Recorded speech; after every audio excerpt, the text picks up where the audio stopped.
할렐루야. 예, 지면의 김정환 선교사 다시 문안드립니다.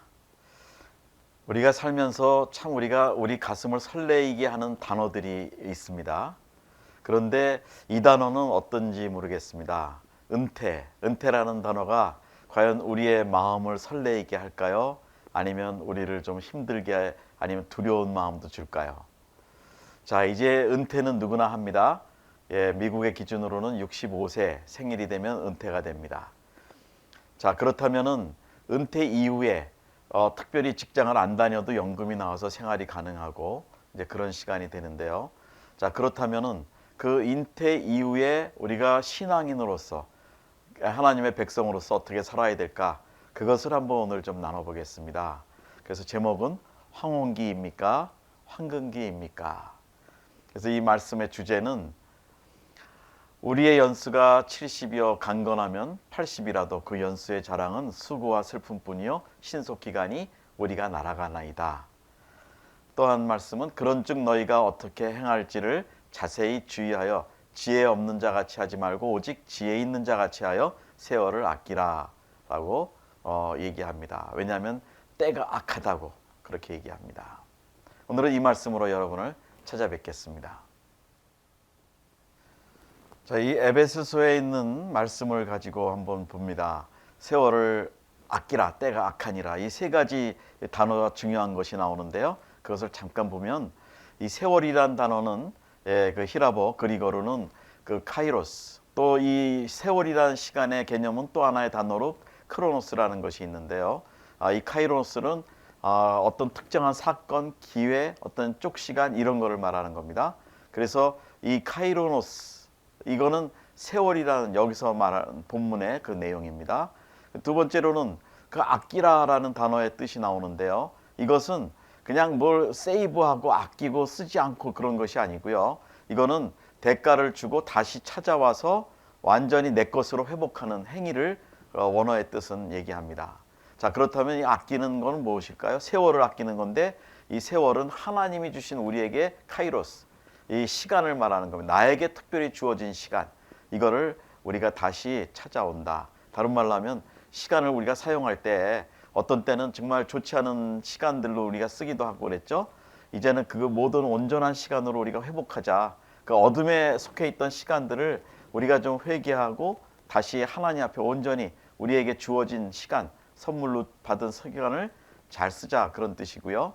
또 하나는 때라는 얘기가 있습니다. 이 때는 우리가 매일 하루하루 살고 있는 이 하루, 그걸 말합니다. 그러니까 세월은 이 카이로노스, 나에게 특별히 주어진 이 시간, 기회를 아끼는 것, 다시 하나님의 시간으로 회복하고 이거를 하루하루 살라라고 이 바울 사도가 얘기한 것입니다.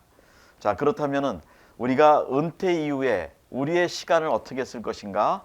자, 일반적으로 은퇴 그러면은 참 그동안 못했던 일도 하고 뭐 여행도 하고 싶었던 것도 좀 해보고 뭐 그런 게 있겠죠. 그러나 저는 그렇게 생각합니다. 이 은퇴라는 개념이 일반 개념으로는 그 황혼이라는 개념이 들어가 있잖아요. 근데 이 황혼 개념이 아니고 그 남은 인생 하나님 앞에 갈 때까지 이제부터 사회적 책임을 이제 내려놓고 정말 온전히 하나님만을 위해서 쓸 수 있는 시간이 온 것이다. 그거를 저는 황금기라고 얘기합니다. 그것을 골든 에이지라고 얘기해요. 우리 은퇴한 이유는 그 실버 에이지가 아니고요. 예, 이거는 골든 에이지입니다. 그래서 저는 은퇴 후의 모든 인생의 시간은 하나님을 영화롭게 하고 세상을 복되게 하는 정말 가치 있는 시간으로 우리가 살아가야 된다. 그렇게 생각합니다. 황혼, 이 개념은 우리가 알죠. 해가 이렇게 석양에 지는 때, 뉘엿뉘엿 지고 어두워지기 시작할 때, 그 인생도 거기에 비추어서 인생이 이제 절정기가 끝나고 그 환혼기다 그러면 이제 더 이상 뭐 쓸모가 없다, 뭐 특별히 뭘 할 게 없다, 이런 식의 개념이 들어가 있는 단어죠. 근데 저는 성경에서는 그렇게 말하지 않는다고 봅니다. 이제 그것들을 한번 우리가 찾아보고 정말 이것이 내 인생이 마지막으로 끝나가는 그 시간이 아니고 마지막으로 더 하나님께 영광 돌리는 시간이다. 예, 그런 개념을 저는 설명을 하겠습니다. 자, 그렇다면 나는 내가 가지고 있는 그 인생의 그 황혼이라는 개념이 내 속에 있다라고 볼 때 무엇을 한번 우리가 점검을 해볼 수 있을까? 그거는 여기에 질문을 좀 제가 만들어 봤는데요. 나 스스로 내가 늙었다고 생각하는가? 또 하나는 이제 나는 이제 세상에서도 그렇고 뭐 배울 만큼 다 배웠다. 그래서 배우지 않아도 된다라고 얘기하는지, 또 아니면 내 인생에 더 이상 도전은 없다. 나는 이제 이것으로 이제 내 인생은 마무리된다라고 생각하는지, 또 아니면 더 이상 나의 미래는 밝지가 않다. 이제는 없다라고 생각하는지, 그리고 뭐 그러니까 비전도 없는 거죠. 그리고 오히려 추억만 갖고 사는 거예요. 내가 예전에 얼마나 좋았던 시절을 보냈는지, 뭐 그런 과거에 대해서 생각하고 사는지, 이것을 가지고 우리가 은퇴하는 사람들의 마음이 어떤지, 진짜 황혼기에 들어가 있는지 아닌지를 알 수 있어요. 저는 이렇게 생각합니다. 또 하나 질문은 은퇴를 즐거워하고 있는지 아니면 은퇴를 두려워하는지, 그 이유가 무엇일까요?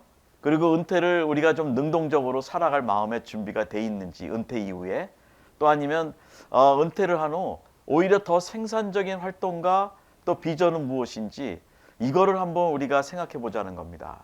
예, 그래서 이 바울 사도의 얘기는, 자기의 고백은 선한 싸움을 다 싸웠고 나의 달려갈 길을 마치고 믿음을 지켰다 그랬고 이제는 면류관이 예비되었다고 그렇게 고백합니다. 그것을 우리가 성경으로 얘기할 때는 마무리를 참 하나님 앞에서 잘했다 얘기할 수 있는데, 이거를 영어로 finish well, 아주 마무리를 잘했다라고 얘기합니다. 우리 인생도 그래야 되겠죠. 지금까지 우리 주님을 섬겼지만 마무리를 잘하는 삶, 더 복되고 더 하나님께 영광 돌리는 삶, 이 은퇴 이후의 삶, 그것이 저는 황금기라고 얘기합니다. 여호수아의 케이스를 본다면, 여호수아가 처음 정탐꾼으로 선발될 때가 나이가 55세였다고 합니다. 그리고 가나안에 이스라엘을 인도해서 들어갔을 때가 93세, 그리고 그의 생애를 마칠 때가 110세, 그러니까 55세의 부름을 받고 그 일을 진행한 게 50년을 했어요. 인생의 후반전, 전반전, 후반전을 나누면 후반전을 이렇게 가볍게 살았다 얘기하는 거죠. 갈렙의 경우 좀 어리게 부름을 받는데 40세에 부름을 받고 79세에 가나안 땅에 여호수아랑 같이 들어갑니다. 그리고 85세에 자기의 지파를 위해서 저 산지를 내게 달라고 얘기합니다. 그리고 그것을 완수합니다. 그런 다음에 40세에 부름 받고 45년을 더해요. 인생의 후반전을 그렇게 살았습니다. 아브라함은 75세에 부름을 받고 또 85세에 하가를 취하고 99세에 하나님의 은혜로 이삭을 예언받습니다. 그리고 축복받아서 100세 이삭을 낳고, 그리고 75세를 더 살아요. 75년을. 그래서 175세까지 사는데 75세에 부름을 받고 갈대우를 떠나서 갈대우를 향해서 나갈 때 이럴 때 100세를 더 살았다는 거죠. 이게 인생의 후반전. 또 성경적 가치관, 또 여기서 저는 이렇게 생각해요. 은퇴는 이제 실버 시대의 시작이 아니고 오히려 골든 에이지 시간이 된다, 하나님 앞에서. 그래서 우리가 했던 모든 일들, 경험, 지식 이런 것들 가지고 하나님 나라 선교를 위해서 쓸 수 있는 최고의 시간이다, 그렇게 생각합니다. 미국은 세컨 디그리 시즌이라고 해서 실버 시대라고 얘기하거든요. 아닙니다. 성경에서는 황금기입니다. 자, 그러면 황금기의 출발점은 무엇일까요? 그것은 하나님이 나에게 부여하신 이 세월, 카이로스, 이 시간에 나를 때를 아끼고 하나님 앞에 그 시간을 되찾아서 드리고 하는 이 가치를 깨닫는 이 사람이 황금기 인생을 살 수 있다 생각을 해요. 이제 황금기 인생의 출발점은 이제 정말 내가 가지고 있었던 그동안의 경험, 인생의 모든 지식 이런 것들을 정말 신앙으로 우리가 더 열심히 하나님을 섬길 수 있는 그런 출발점이 될 수 있다, 저는 그렇게 생각합니다. 그리고 이 위클리프 성경 번역회 아시죠? 성경을 번역하는, 각 나라의 말을 그 나라의 말로 성경을 번역해주는 그 선교회에서는 브루스 스미스라는 목사님은 그렇게 얘기해요. 번역과, 그러니까 성경을 번역하는 사람 필요하고, 그 언어학자도 필요하고, 회계사도 필요하고, 목수도 필요하고, 뭐 자동차 정비사도 필요하고, 또 뭐 여러 가지 컴퓨터학자도 필요하고, 뭐 많이 있겠죠. 요리가도 필요하고, 이런 게 다 팀으로 돼서 함께 동역할 때 큰 힘이 된다, 그렇게 얘기를 합니다. 자, 이제 끝으로 도전은 뭐냐? 내 인생의 후반전, 이 출발점, 은퇴라는 시간, 60세 이후에 나의 은퇴의 시간은 어떻게 될 것인가? 과연 내가 황금기 인생으로 황금기 선교사로서의 삶을 살 것인지 아니면은 그냥 보통 말하는 황혼기로서 저물어가는 때를 기다리면서 하나님 나라 갈 때까지 그냥 그렇게 살 것인지. 우리 성경에는 우리 끝까지 하나님 나라를 위해서 헌신하도록 성경에서는 그렇게 격려합니다. 그것이 오늘 제가 여러분과 나누고 좀 격려를 해드리고 싶은 말씀입니다. 우리 목회자들은 70세에 보통 은퇴를 해요. 그래도 충분히 여러 가지 일을 할 수 있고 우리 성도님들도 조기 은퇴하시는 분도 있고 65세 은퇴합니다. 그래도 정말 큰 일들을 선교사를 위해서 정말 감당하실 수 있는 그런 사역들이 있습니다. 여러분 황금기 선교사로 한번 살아보시지 않겠어요? 주님의 이름으로 초대합니다. 감사합니다. 김정한 선교사였습니다. 다시 뵙겠습니다.